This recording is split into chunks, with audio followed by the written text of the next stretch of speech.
भारत और चीन के बीच तनाव बरकरार है। सरहद पर घुसपैठ को लेकर हाल ही में उसकी हरकतों से सभी वाकिफ़ हैं।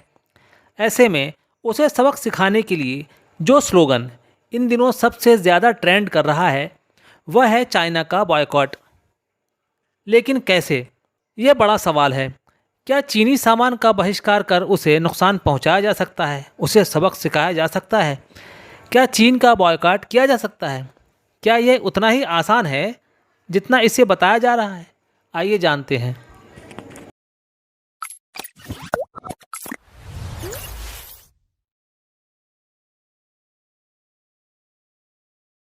हमने इसे आपको समझाने के लिए अलग अलग भागों में बांटा है। चलिए पहले हम बात करते हैं ट्रेड यानी व्यापार की। क्या आप जानते हैं कि चाइना भारत का सबसे बड़ा ट्रेड पार्टनर है? भारत अकेले ही चाइना से लगभग 57.9 बिलियन डॉलर्स का इंपोर्ट करता है, यानी भारत चाइना से इतनी बड़ी लागत का सामान खरीदता है। यह हमारे कुछ इंपोर्ट का लगभग 14.3 यानी 14.3% बैठता है।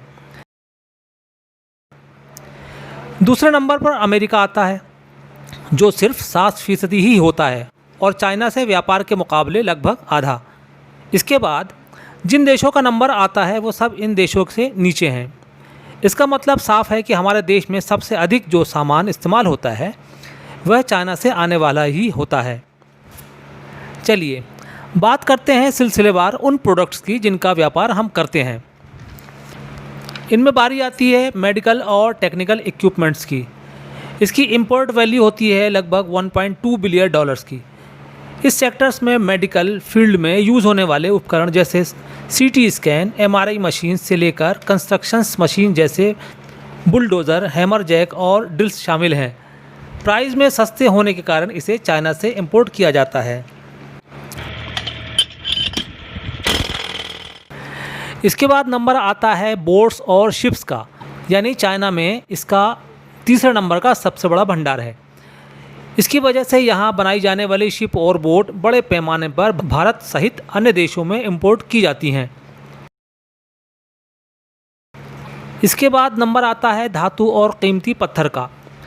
बता दें कि इस मामले में भी चाइना हमसे कहीं आगे है। भारत में इसका बड़ा मार्केट है। सोना, चांदी, हीरा, मोती इसका एक बड़ा हिस्से का व्यापार भारत में होता है, यानी 1.3 बिलियन डॉलर का इसका मार्केट है।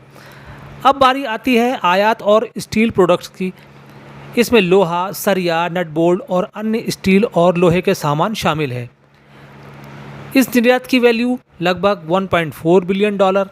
इसके बाद नंबर आता है प्लास्टिक, यानी हर घर की ज़रूरत का बड़ा हिस्सा।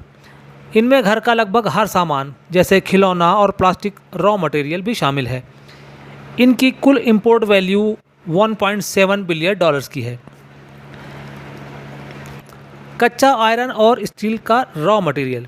इस सेक्टर में हालांकि भारत चौथा सबसे बड़ा उत्पादक है, लेकिन इसके बावजूद चाइना से काफ़ी बड़ा यानी 2.3 बिलियन डॉलर्स का इंपोर्ट होता है।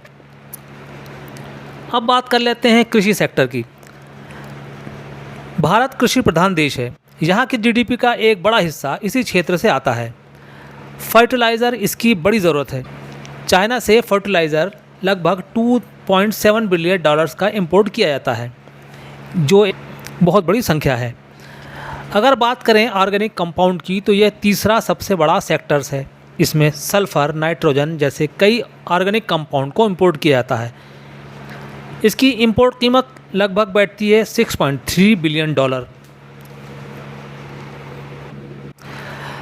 अब जिस प्रोडक्ट की बारी आती है उसके अंदर है दूसरे नंबर पर आने वाली मशीन, इंजन और पंप्स। 9.8 बिलियन डॉलर्स की इस ट्रेड में कमर्शियल और डोमेस्टिक पर्पस की सभी गाड़ियों को शामिल किया जाता है, जिसमें इंजन शामिल हैं, पंप शामिल हैं और अलग अलग तरह के। इसके बाद यानी कि जिस चीज़ में हमारा सबसे बड़ा ट्रेड चाइना के साथ होता है उसे हम नंबर 1 पर रख सकते हैं। इसमें आते हैं इलेक्ट्रॉनिक आइटम्स। इनमें होम अप्लायंसेस, मोबाइल फ़ोन्स और इलेक्ट्रॉनिक इंडस्ट्रीज़ के कई छोटे बड़े गैजेट्स और सामान शामिल हैं।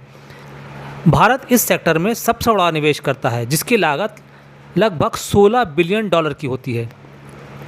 चलिए ये तो हो गई आंकड़ों की बात। अब हम बात करते हैं कि चाइना हमारे बीच कहाँ कहाँ मौजूद है।